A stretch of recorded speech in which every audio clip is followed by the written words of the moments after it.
because there's a bit of a drop there. Yeah, and there's bricks you could hit on your way down. Yes. Right, anyway, let's get into this week's video, which is about why we decided to leave the UK for Portugal. Now, obviously, if you're following similar channels to ours, then you know that quite a few people have actually decided to move, not just from the UK, but in general from other European countries. Some people have come over from the States. Yeah, from the States. Portugal is quite a popular destination for people from Brazil as well. Yeah, well, they speak the same language, don't they? So yeah, which helps. Always helps. So yeah, why have we decided to move from the UK to Portugal? And we had a chat before we started recording so that we sort of know what we're going to say, what the actual reasons are, to narrow it down. And there's one in particular that stands out, and that is, well, related to money to less or greater extent, but it's to do with the opportunities that we have here which we didn't have in the UK. And to sort of go into a little bit more detail on that is, in the UK we were looking, well, initially we were looking to move somewhere within the UK, to either Scotland or Wales. As a point of reference, we used to live in Cheshire in England, which is not, well, we were about 30 miles away from Manchester. So we were quite central in England, really good location. Good location, yeah. Everything very convenient. But very expensive. But quite expensive. Very expensive part of the UK to live in. So, I mean, our house wasn't particularly lavish or anything like that. You could have a look at the tour of that house. There's a video on this channel if you're interested. But for example, in the UK we were paying council tax per month, which was just over £200.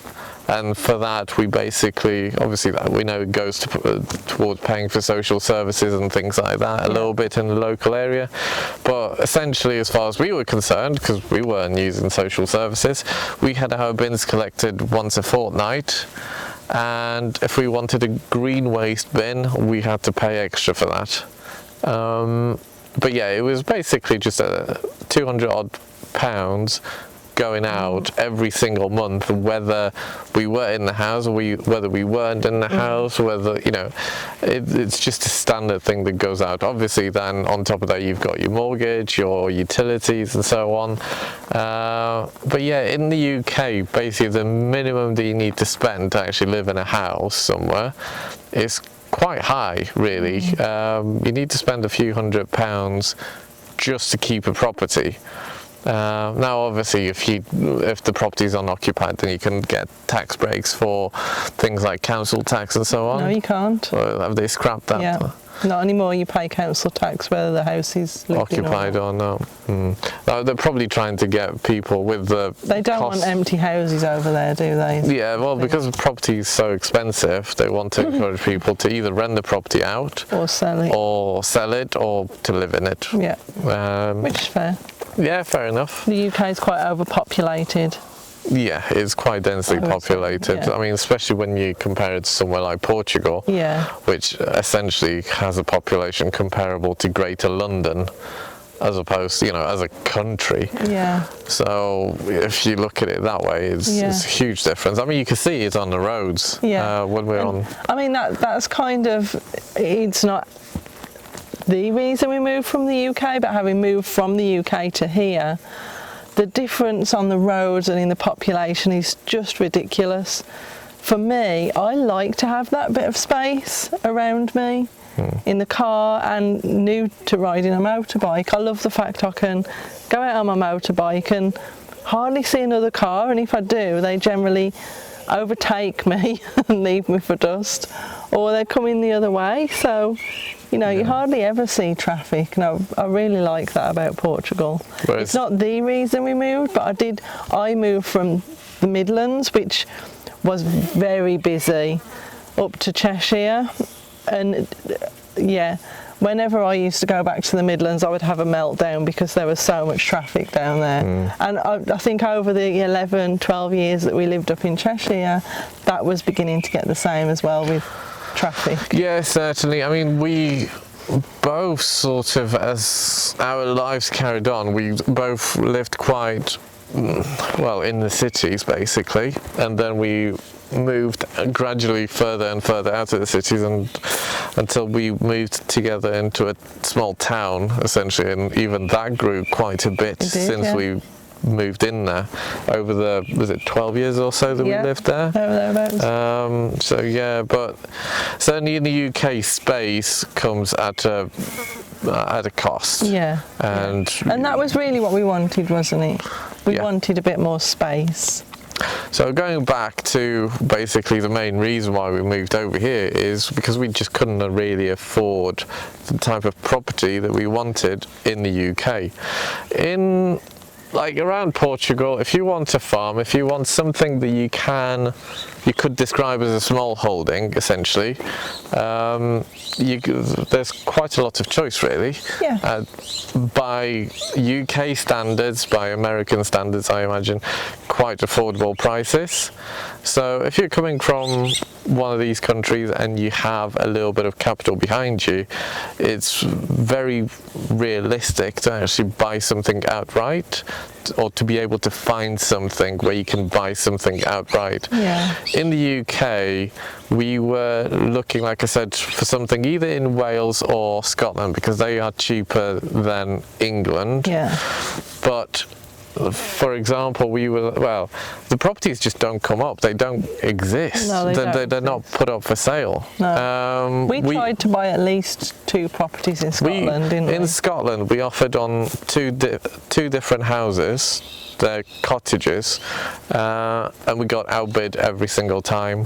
When we spoke to the estate agents in Scotland, they said that unless you're a cash buyer, at least at the time, unless you're a cash buyer and are prepared to offer at least 30% above the asking price, so let's say a property was 400,000, unless you were prepared to offer solid cash without, having to need a loan, and offer 130 on a property that was up for sale for 100, you stood very small chance of actually getting the property.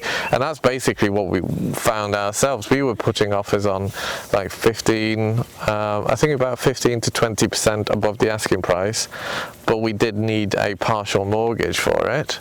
Yeah. And we got outbid, our offer didn't get accepted. No, it didn't. On the 2 occasions that we did put an offer on.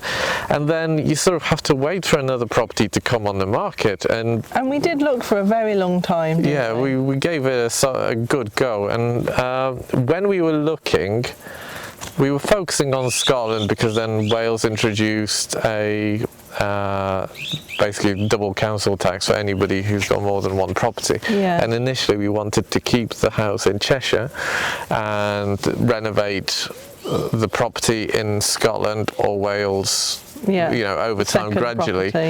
But in Wales that wouldn't have been possible with their double council tax thing, because that would have just been huge. And in Scotland, the properties just were not there. I mean, the properties weren't there in Wales anyway. No, they weren't. But they would come up literally one property every 6 months or so, and that's it. And then obviously as soon as that got put up on the market, a few weeks later offers went in and it was gone again. Yeah. Whereas in Portugal, we were following a number of channels. Indie projects in particular sort of turned our attention to Portugal. A few years back, we were like, nah, it just probably wouldn't work for us. But then our sort of way of thinking changed a little bit, and we said, you know what, let's have a look at Portugal. Yeah. And now, granted, we didn't look anywhere else, did we? In terms of Europe, or in terms of Europe and Scotland. We didn't look anywhere else, but we hadn't ruled the rest of Europe out, had we really? We would have not particularly, but it was just that at the time Portugal had a lot of arable farmland available, and like the sort of people with similar way of thinking seem to be moving into the area. Yes. And there are still quite a lot of these people around. Yeah. Some are slowly moving back, but there are still a lot of people from all over the place around, and they're actually really made feel very welcome by the local community. Yeah. And David told me I couldn't talk about politics, but Portugal is a very socialist country. By our standards, fairly. But it's known to be a socialist country, isn't it? Well, it depends who you ask, probably. But for example, they'll have things like local festas where the local council will sponsor. Like the other week, there was a festa where the local council sponsored all the food, all the drinks. They had a band and the DJ on. So all you had to do, really, you didn't have to pre-book or anything. You just show up and there's a barbecue going, everybody just replenishing the plates on the tables. You just grab whatever drinks you want, beer, wine, soft drinks, water. And you know, in that perspective, it feels a little bit socialist in the fact that you pay taxes, but you feel like you're getting something back, at least in our short experience. But yeah, there seems to be a lot of like-minded people from all over the world, from different paths in life, which we found quite attractive in the fact that you feel like you're going to be part of community as soon as you sort of arrive. And it also meant that when we then started following other channels on YouTube and saw other people's experience, it was generally positive. Obviously on things like social media, Facebook and so on, there's always a negative comment, and you know, sometimes you read them and it's like, yeah, well, what have you done to annoy them? And sometimes you just know that people just like to complain. And you know, people are people, aren't they? There's always going to be nasty neighbours wherever you go in the world, and you just hope that they don't happen to be yours. Yeah, exactly. So, you know, I can understand people come here and have a bad experience from a nasty neighbour, but that wasn't our experience. No, but it happens. Our experience is our neighbours have been lovely, and we have two sets of neighbours in a way, because we have farm neighbours, and then we have neighbours in the village as well.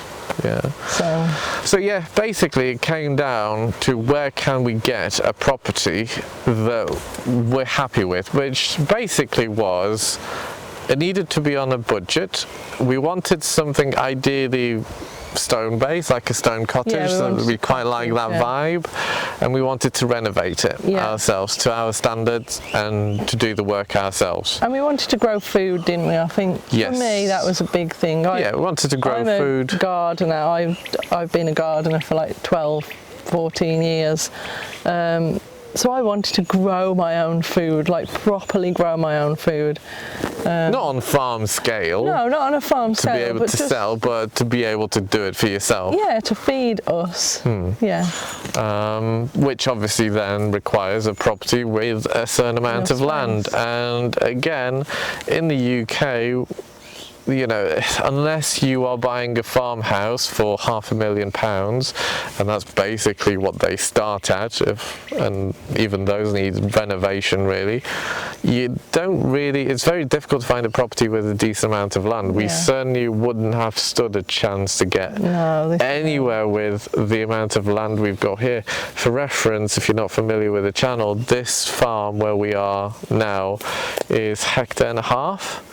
And the properties we did bid on in Scotland probably had 1 acre or 2, maybe 3 at the very most, but most likely sort of 1 acre or 2, and that's it. And that was quite a luxurious amount of space to come with a cottage.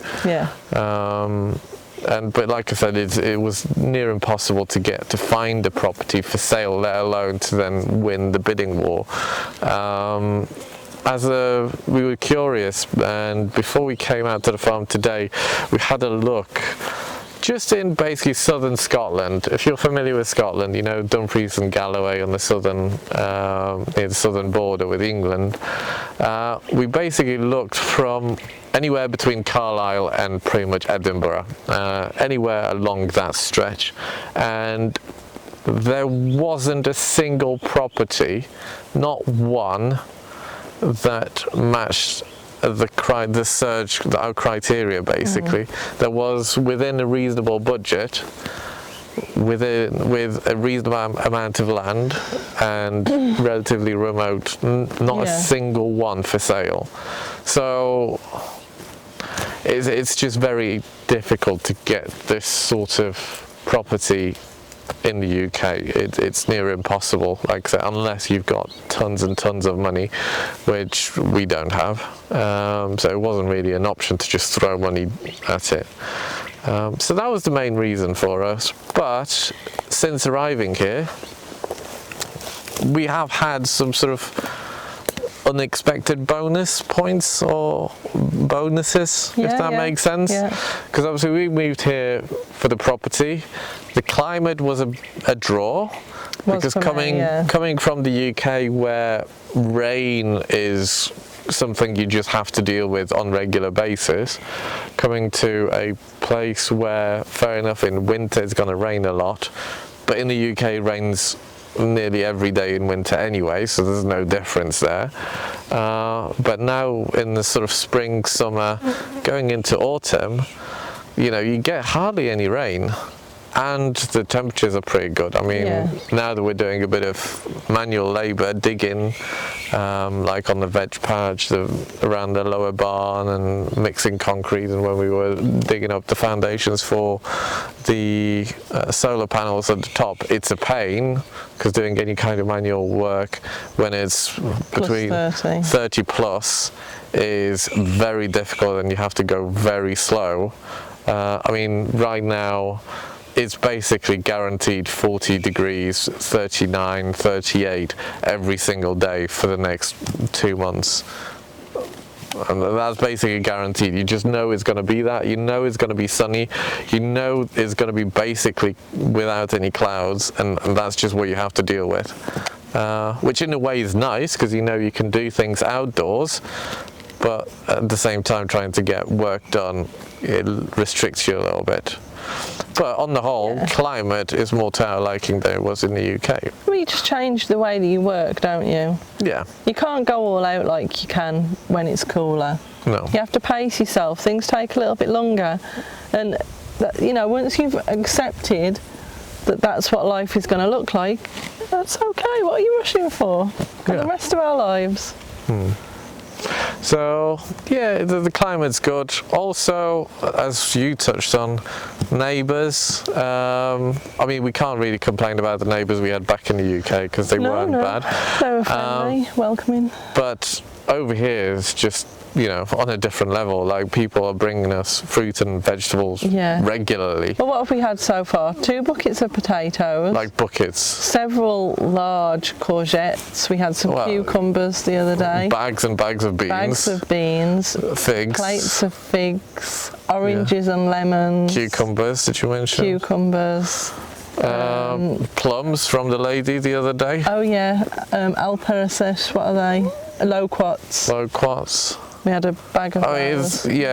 But just obviously people have it and have an abundance of it. That's why they give it. Everybody has a surplus of their fruit and veg. But everybody, like people that you don't necessarily know, like we didn't really speak to our neighbours across on the other side of the wall on the farm, because they were a little bit reserved towards us when we were sort of just turning up once or twice a year before, just, you know, tidy up a little bit and then go back to the UK, because they don't really know, you know, they're a little bit cautious towards you. But now that they've seen us come and stay and actually work on the farm and care for it, they've become a lot more not friendly, because they weren't hostile to start off with, but a lot more outgoing towards us. Yeah, a bit more open.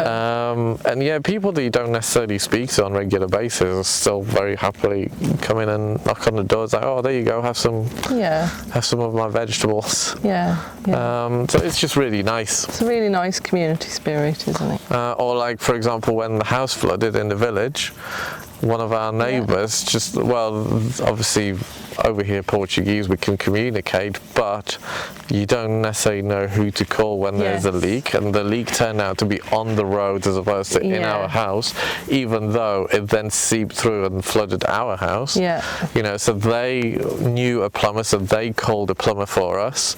Then they helped us to get in touch with the local authorities to dig up the road and fix the leak in the road.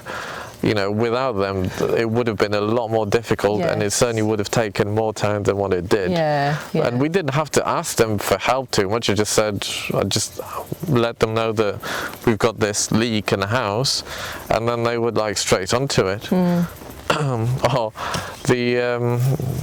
When we went to a recent festa in the village, we we left our house keys in the door on the outside, and well, we got to the end of the party, didn't we? And I said to David, 6 hours later, I said to David, have you got the house keys? And he said, no, you've got the house keys. Well, I was wearing a dress and dancing the night away. I knew I had never had the house keys. To which David thought we had lost said keys. Yeah, so I said to our neighbour, because she was at the party as well, that we lost the keys, and she was like straight on to the DJ, make an announcement, and everyone was looking, look out and for the keys, was asking, and so and everybody was on the lookout for our keys. But I knew they were in the door, by the way. I did tell him they were in the door. So anyway, you stayed at the party in case we did lose them somewhere there, and then I went down, and yes, they were just in the lock in the door, on the outside of the door. But obviously from a security standpoint, we don't have to worry about it because it's very safe around here. Like, we've got a window that we pretty much never close now, so safety wise, you just don't need to worry about your stuff. Fair enough, you don't try not to be stupid about it, but on the odd occasion like that, the keys stayed in the house. Somebody could have just unlocked the door, walked in, took whatever they wanted, and we were gone for a few hours. Nothing happened. I mean, take the motorbikes. When it comes to like safety and security, the motorbikes are a perfect example. We spent a lot of money on locks in the UK because motorbike theft is real. And it's a real problem. In the UK, it's ridiculous. And part of our insurance was, when your bikes are unattended, they must be locked up. So we've got really expensive angle grind resistant locks. So we've got these. Because they cost us a lot of money, and we never really used them in the UK, and we always kept our bikes. What do you mean? Like, the locks were always on the bikes? Well, that's because my bike never went anywhere. No, but like whenever what I mean is, like, we weren't in the UK for very long after we started riding. No, but whilst we were in the UK, whether the bikes were always locked up, and the locks always came with us. Anyway, you know, we hadn't had these locks long. 6 months is all we had the bikes for in the UK. The bikes lived behind the house through a slim passageway that was a nightmare to get them out of, always locked up, always had a camera on them. We were always like dead worried, weren't we, that someone was going to steal our motorbikes. And here, they're outside the front door, and we feel they're still locked up because we have the locks, so why not? Might as well put them on. And it's a condition of our insurance that they're locked.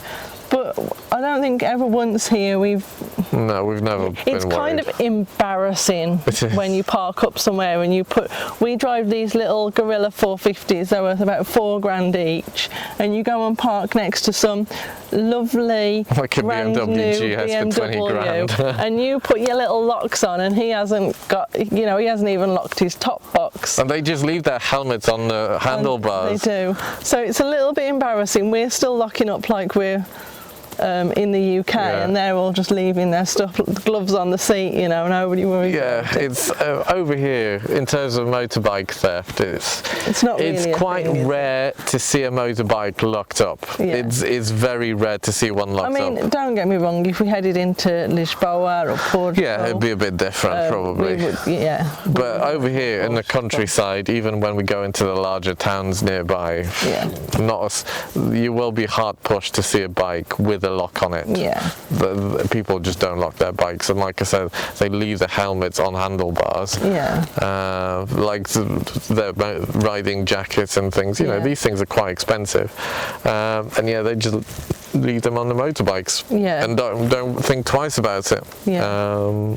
But in the UK, no chance. You wouldn't do that. No, you wouldn't. So yeah, overall it has been to do with the property, and like I said, in Portugal we were able to get the kind of property that we wanted within our budget, and then still have budget left over for actual renovation of the property, whereas in the UK it just wasn't possible because these properties pretty much don't exist. And for example, just shh.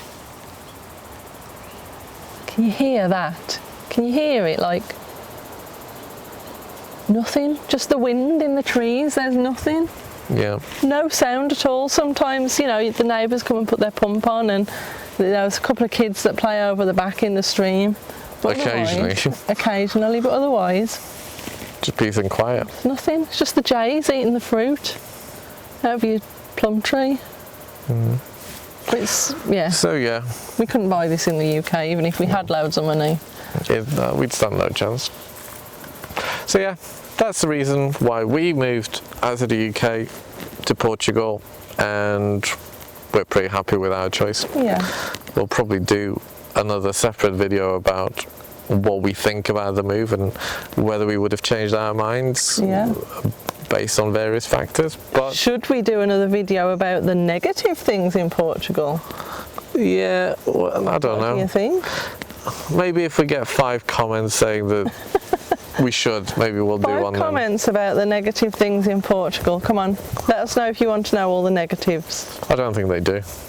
No, I don't think they do. No, they'd have to, yeah. Don't burst the bubble. Don't burst the bubble. Don't burst the bubble. Oh, go on, ask us. But yeah, anyway, that's it. I think that answered the question. If you have any questions about why we moved to Portugal or anything that we said, obviously you know where the comment section is down below, and we're gonna wrap it up. In fact, before we wrap it up, I'm going to interrupt again.